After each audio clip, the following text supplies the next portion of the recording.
In this lecture, we are going to review the legality of web scraping. Again, this is a murky area of the law, specifically once you combine web scraping with data that AI models are trained on. And so again, think of this just as a brief overview of what we know so far. Again, this is an area for you to watch. We will start with defining what web scraping is. We will look at one statute and two court cases that provide some guidance on how the court has interpreted web scraping. We will then look at the intersection of web scraping and privacy laws, including looking at the California Consumer Privacy Act final regulations. We will end with an overview of so what does this mean for the legality of web scraping in the United States, and a couple notes on web scraping and the GDPR. So what is web scraping? Web scraping is a programmatic automated means of harvesting data and text from the World Wide Web. Essentially what web scraping does is it copy and pastes data from web pages into a repository. This could be an Excel file or a CVS file. And then with a little bit of rudimentary data analysis skills, you can format that data into tables and then process it in a number of different means. With regards to statutes and case law, there is one law and two cases that should be on your radar. These are the U.S. Computer Fraud and Abuse Act, or the CFAA of 1986. There's then Van Buren v. United States, and LinkedIn v. HiQ Labs. And we're going to look at each of these.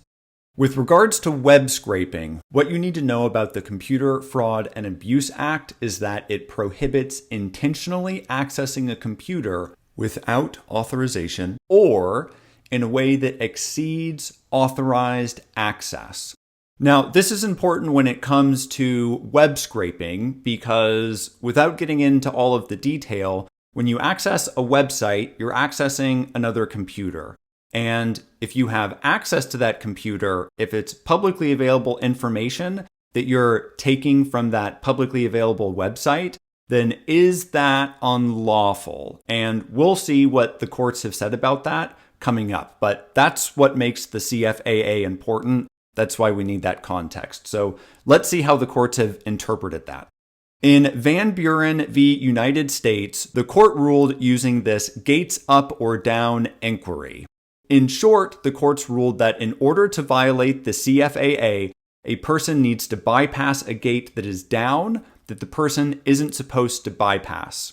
The case here regarding Van Buren is that Van Buren abused access to a government database for personal reasons, and the courts ruled that Van Buren did not violate the CFAA because he had been granted access. That is, the gate was open.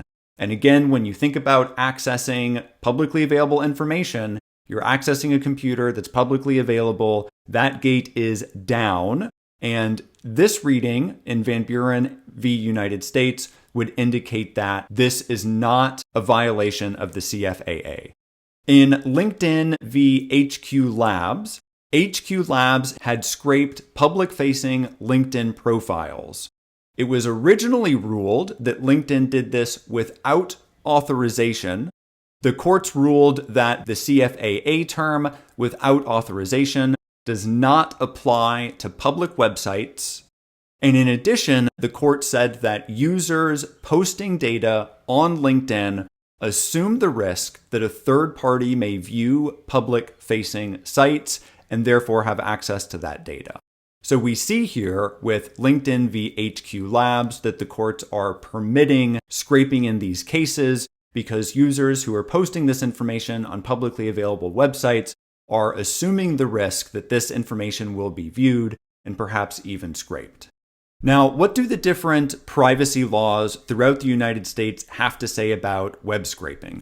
Well, what we really need to look at here is states' definition of publicly available information, and most states exclude publicly available information from within the scope of privacy laws.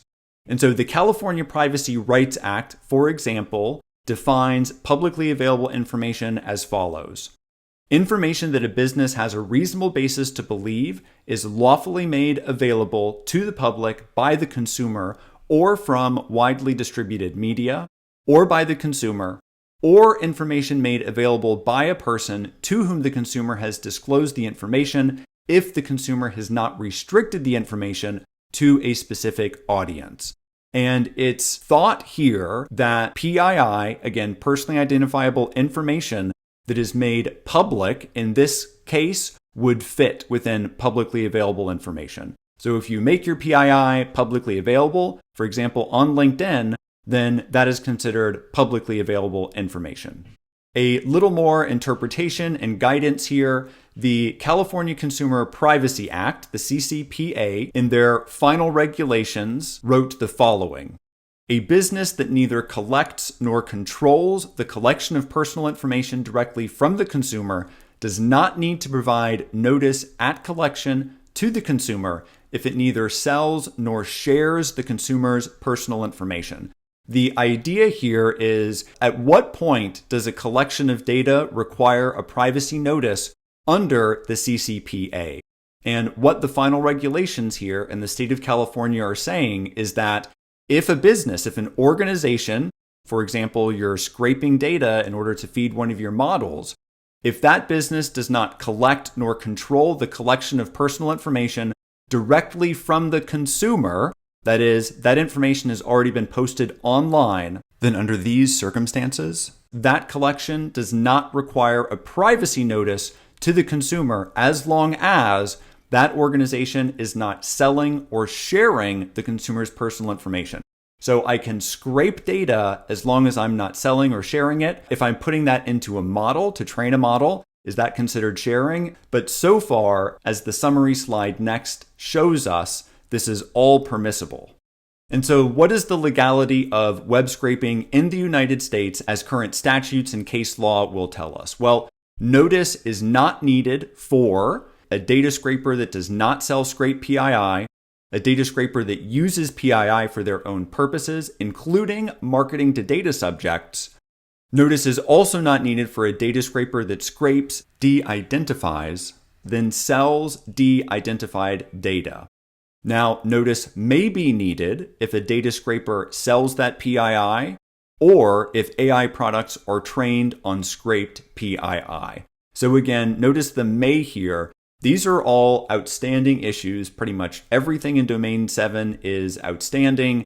These are issues that are brought up for your situational awareness to stay on your radar. Now, let's contrast everything we've looked at in the United States with what's happening in the European Union under the GDPR. Remember, GDPR, General Data Protection Regulation.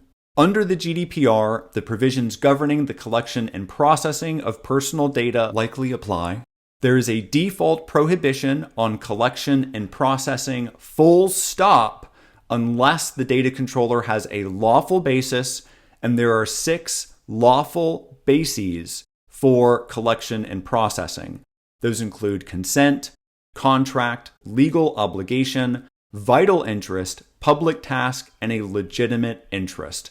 Again, web scraping data in order to feed your AI model, this is all a murky area that's being worked out. So stay tuned for more.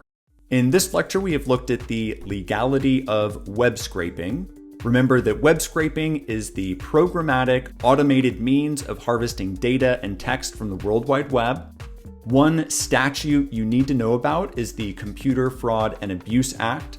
This prohibits intentionally accessing a computer without authorization or in a way that exceeds authorized access. In the case of Van Buren v. United States, you need to remember the gates up or down inquiry. Regarding LinkedIn v. HiQ Labs, the courts ruled that without authorization does not apply to public websites. Concerning web scraping and privacy laws, most states exclude publicly available information from falling within the scope of the privacy laws. I won't reread the CCPA final regulations here. In short, just know this is looking at whether or not notice is required for the collection of web scraped data, and the CCPA regulations suggest no, that it's not, as long as the web scraper neither sells nor shares that personal information. Concerning the legality of web scraping in the US, notice may be needed for a data scraper that sells PII and for AI products trained on scraped PII. Again, the operative word here is may. This is to be determined. Finally, regarding web scraping and the GDPR, there is a default prohibition on collection and processing unless the data controller has lawful basis. And I strongly recommend committing to memory the 6 lawful bases for collection and processing under the GDPR. You might see something web scraping related, or there might be some other scenario where it would be useful to know those.